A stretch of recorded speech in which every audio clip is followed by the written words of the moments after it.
गुरु तथागत भगवान बुद्ध को नमन करते हुए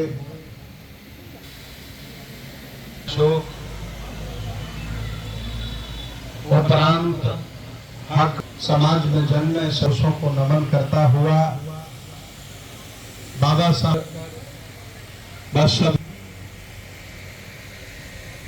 तथागत अनुयायी भोजन हिताय बहुजन सुखाय के सूत्र को पूरा कर रहे हैं। वो सभी लोग वंदन अभिनंदन योग्य हैं, सम्मान के योग्य हैं। यहाँ मौका मिलता है तो गवा देते हैं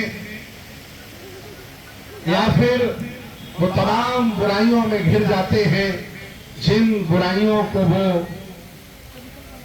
प्रेम और मोहब्बत भी कर लेते हैं। तथागत भगवान बुद्ध ने कहा है कि जब हम जन्म लेते हैं इस काया में कोई बुराई नहीं होती, लेकिन जैसे जैसे हम बड़े होते जाते हैं तमाम ईर्ष्या, द्वेष, नफरत, बुराई, चालाकी, तमाम चीजें इस काया में विद्वान हो जाती हैं। और जो व्यक्ति इस काया से बुराइयों को निकाल देता है वो उन्नति के पथ पर आगे बढ़ता है, और जो बुराइयों से लगाव लगा लेता है, उन्हें अपने जीवन का हिस्सा बना लेता है, उनका पतन आज नहीं कल होता है। तो आज ये जो अवसर हमें प्रदान हुआ, ये इसलिए प्रदान हुआ क्योंकि आदरणीय एलसी मौर्य जी ने लोक कल्याण के मार्ग पर चलकर ये ऐतिहासिक कार्य किया। आज के 2500 वर्ष पहले तथागत भगवान बुद्ध के उपदेशों को सुनने के लिए, उन पर चलने के लिए उस समय भी हजारों लाखों लोग आते रहते थे। और आज भले ही 2500 साल हो गए हों, लेकिन तथागत बुद्ध के विचारों की, उनके सिद्धांतों की प्रासंगिकता कम नहीं हुई है। मैं पूरे भारत में ही नहीं बल्कि पूरी दुनिया में भ्रमण करता हूं और ये गर्व से के साथ आपको ये बताना चाहता हूं कि दुनिया में ईसाइयत बढ़े या ना बढ़े, दुनिया में इस्लाम बढ़े या ना बढ़े, तथाकथित ब्राह्मण धर्म के अनुयायियों की संख्या बढ़े ना बढ़े, लेकिन बुद्ध के अनुयायियों की संख्या दिनों दिन वर्ल्ड लेवल पर बढ़ती चली जा रही है। मैं आपको उदाहरण देता हूं, Germany, Australia, France, America, Canada, ये लोग ईसाई थे, लेकिन जब ये विज्ञानवाद, तर्कवाद को जानने लगे, समझने लगे, तो बुद्ध का मेडिटेशन करने लगे। और जो बुद्ध का मेडिटेशन कर लेता है, आत्मसात कर लेता है, वो बुद्ध से बड़ा वैज्ञानिक, वो बुद्ध से बड़ा शास्त्र किसी और को नहीं मानता।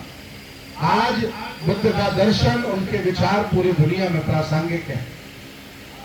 मैं भी सिंगापुर में था, हमसे सिंगापुर के लोगों ने पूछा, हिंदी भाषी लोग थे, कहा कि भारत में लगभग बौद्धों की संख्या कितनी होगी बनते जी?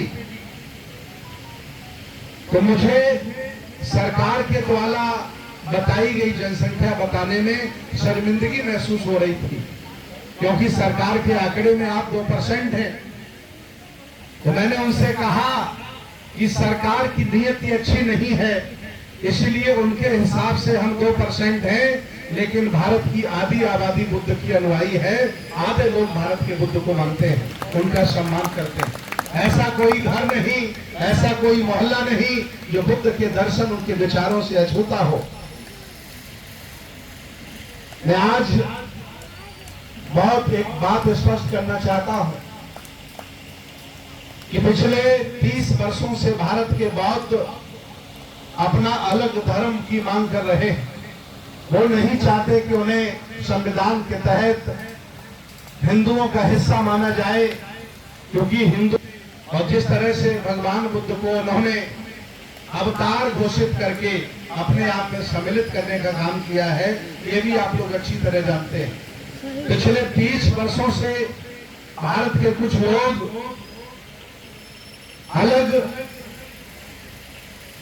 कह सकते हैं कि मैरिज एक्ट की मांग कर रहे हैं, अलग पर्सनल लॉ की मांग कर रहे हैं, अलग शवदाह जहां हमारा होता है, शमशान जिसे आप कहते हैं, उसकी मांग कर रहे हैं। क्योंकि संवैधानिक हिसाब से इन लोगों ने बड़ी चालाकी से हमें ही नहीं, जैनों को भी, सिखों को भी और हम लोगों को भी हिंदू धर्म का हिस्सा बना के रखा। आंध्र प्रदेश में अभी एक रिट डाली गई, उसमें मांग की गई कि भारत के बौद्धों को अलग धर्म दिया जाए, उनका मैरिज एक्ट अलग बनाया जाए, पर्सनल लॉ अलग बनाया जाए, क्योंकि उनकी पूजा पद्धति अलग है, उनके पर्व और त्योहार अलग है, उनकी भाषा अलग है। जैसे पाली हमारी भाषा है, सारे ग्रंथ पाली में लिखे हैं। बड़े लंबे संघर्ष के बाद पहली बार पाली भाषा को इन्होंने शास्त्रीय भाषा का दर्जा दिया। अब भारत के सभी विश्वविद्यालयों में पाली भाषा के डिपार्टमेंट बनेंगे, अध्ययन होने लगेगा, तो लोग उनसे डिग्रियां भी करेंगे, कोई बीए करेगा, कोई एमए करेगा, और जब पाली पढ़ेगा और पाली सीखेगा तो बुद्ध को भी पढ़ेगा, अर्थात उनका प्रचार प्रसार होगा।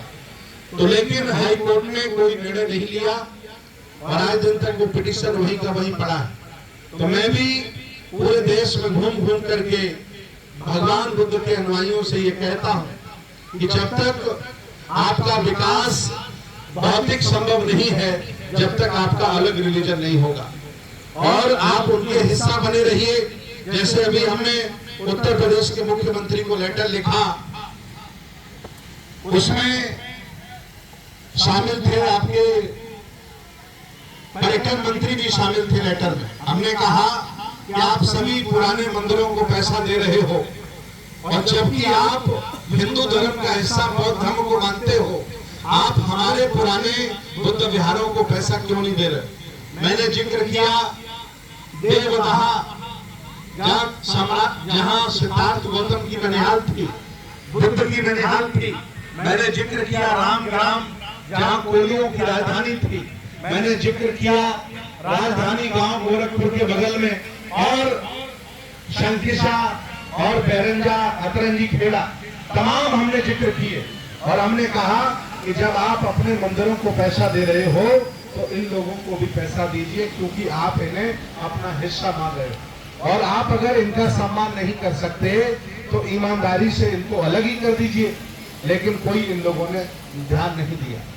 तो आज मैं, क्योंकि लिखित तौर से, संवैधानिक तौर से आप हिंदू धर्म का हिस्सा हो, लेकिन मैं निवेदन आपसे करूंगा कि जब तक वो अधिकार हमें नहीं मिल जाता, तब तक विचार परिवर्तन का, संस्कार परिवर्तन का, आहार परिवर्तन का, संगति परिवर्तन का और शब्दों के चयन परिवर्तन की जो सिलसिला आप चला रहे हैं, उसे सतत चलाते रहिए, ताकि शिक्षा के साथ साथ संस्कार के साथ साथ संगति और अच्छे विचारों का आवागमन आपके परिवार में हो और आपकी प्रगति होती रहे। तथागत भगवान बुद्ध ने दर्शन बौद्ध भिक्षुओं को ही नहीं, तमाम शासकों को भी संबोधित करके दिया, और आज भी उनसे शिक्षा पाने वाले जितने भी शासक हुए, इतिहास तो बताता है कि लगभग 1250 साल बौद्ध शासकों का शासन रहा भारत पर, सम्राट महापद्म नंद से लेकर सम्राट हर्षवर्धन तक।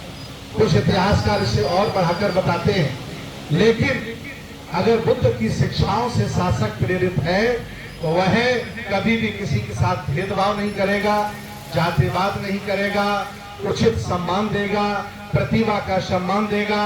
और अगर शासक ब्राह्मण व्यवस्था से प्रभावित है तो प्रतिभा का कभी सम्मान नहीं करेगा, बराबरी की कभी बात नहीं करेगा, ऊंच नीच फैलाएगा, जातिवाद फैलाएगा और षड्यंत्र करके विघटनकारी नीति को स्थापित कर एक अच्छे समाज को बर्बाद करने का काम करेगा। इसलिए आज भी और पहले भी बुद्ध के विचारों की आवश्यकता थी और आगे भी बुद्ध के दर्शन की और विचारों की आवश्यकता बनी रहेगी। तथागत भगवान बुद्ध कहते थे, या उनके अनुयायियों ने बाद में लिखा कि जो व्यक्ति उनके अनुयायी हो जाते हैं वो समृद्धशाली हो जाते हैं। और मैं स्पष्ट कह रहा हूं, अगर आप बुद्ध के अनुयायी हैं और कई सालों से हैं और आप गरीब हैं, लाचार हैं, दुखी हैं, परेशान हैं, तो कहीं न कहीं आप गलती कर रहे हैं। क्योंकि बुद्ध का अनुयायी समृद्धशाली होता है, वो गरीब हो ही नहीं सकता, परेशान हो ही नहीं सकता, किसी भी तरह का अहमाल नहीं करेगा, कोई लड़ाई झगड़ा नहीं करेगा, परिश्रमी होगा। बताओ परेशानी कौन होगी? इसलिए अगर बुद्ध का अनुयायी होने का दावा करने वाला आदमी परेशान है, दुखी है, लाचार है, तो ये मान लीजिए कि वो झूठ बोल रहा है। जहां बुद्ध चले गए वहां समृद्धि आ जाती है, जहां उनके विचार चले गए वहां समृद्धि आ जाती है। आज हम सब लोगों की जिम्मेदारी है कि बुद्ध के विचारों को, उनके आंदोलन को, उनकी शिक्षाओं को अगर हम नहीं संभालेंगे तो कौन संभालेगा? हमारे पुरखे पढ़ लिख नहीं पाए, एक व्यवस्था ने उन्हें पढ़ने नहीं लिखने दिया तो एक अलग विषय है, लेकिन आज संविधान के भारत में आप जी रहे हैं, आपको जानने समझने पढ़ने का मौका मिला है। आप सब लोग मिलकर उनके विचारों को फैलाएं, उन पर चलें, अमल करें।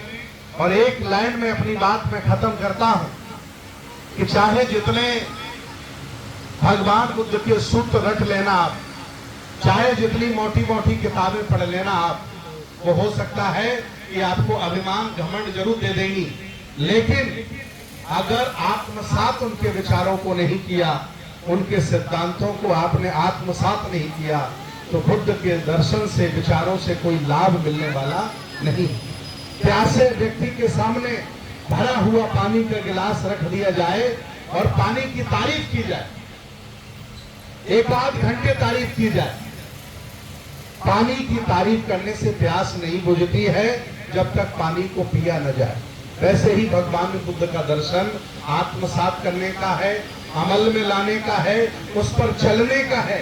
अगर किताबें आपने पढ़ ली तो जरूरी नहीं कि आप आत्मसात कर लिए, इसलिए उनके सिद्धांतों पर चलिए, अमल में लाइए।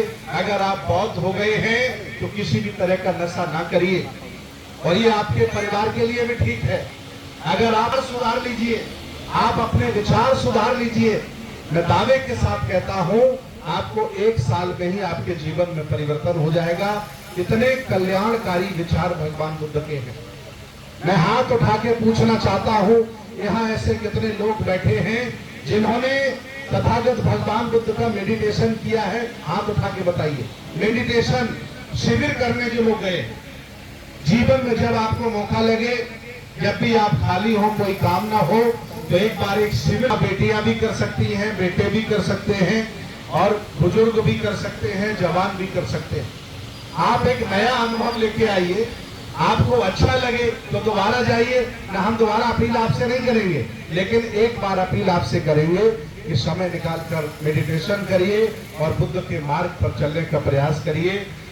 भारत पहले भी बौद्ध था, आज भी बौद्ध है, और अगर हम लोग मेहनत कर देंगे तो भविष्य भी भगवान बुद्ध का होगा, बुद्धमय भारत का होगा। ये भारत सम्राट अशोक के सपने का भारत होगा, बाबा साहब के सपने का भारत होगा। मैं इन्हीं सब बातों के साथ अपनी बात खत्म करूंगा। पंचशील मंगल मैत्री समारोह, आदरणीय एलसी मौर्य जैसे लोग अगर हर तहसील में, हर ब्लॉक में जन्म लेने लगे तो हर तहसील में, हर ब्लॉक में ऐसे कार्यक्रम होने लगेंगे और ऐसे बुद्ध विहार बनने लगेंगे। हम लोग अपने लिए जी रहे हैं, याद रखना, अपने लिए जीने वाला व्यक्ति जरूर मरेगा, लेकिन देश और समाज के लिए, अपने लिए जीने वाला जरूर मरेगा। भूल जाएंगे लोग तुम्हारे घर परिवार मोहल्ले वाले। अगर लोक कल्याण की भावना आपके जीवन में है, इतिहास के लिए आपने कुछ काम किया है, संस्कृति के लिए कुछ काम किया है, तो आपको कभी कोई मार नहीं सकता। एलसी मौर्य जैसे लोग नहीं रहेंगे, लेकिन उनके विचार, उनके पुरुषार्थ, उनके काम हमेशा याद किए जाएंगे। तो मैं चाहता हूं कि वर्तमान भी सुधारिए और भविष्य भी अच्छा रहे, इसके लिए इस विचारधारा को भी बढ़ाइए। बहुत बहुत धन्यवाद, बहुत बहुत साधुवाद, बहुत बहुत मंगल कामनाएं। 27 अक्टूबर का निमंत्रण किस किस को मिला? हाथ उठा के बताइए।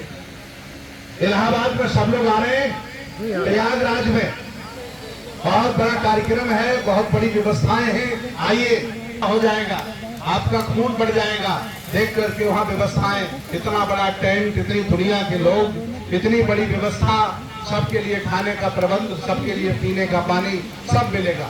और खुशी आपको होगी कि सभी लोग सफेद वस्त्रों में आए, मेरा निवेदन है, कोई आदेश नहीं है कि सफेद कपड़े नहीं तो बनवा लेना, ऐसा नहीं है।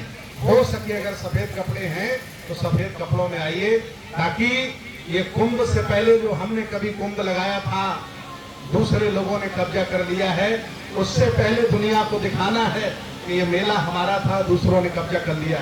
इसलिए हमने कुंभ से पहले बहुत बड़ा बौद्ध सम्मेलन बुलाया है और हम लोग वहां पहुंच करके संकल्प लेंगे कि बुद्ध की संस्कृति को बढ़ाया जाए और देश में पहुंचाया जाए। मैं आपको पुनः 27 अक्टूबर के लिए आमंत्रित करता हूं और अपनी बात विराम करता हूं। बहुत बहुत धन्यवाद, बहुत बहुत साधुवाद, मंगल कामनाएं। मुझे जाना है इसलिए मैं चला जाऊंगा, क्योंकि 3 जगह बैठने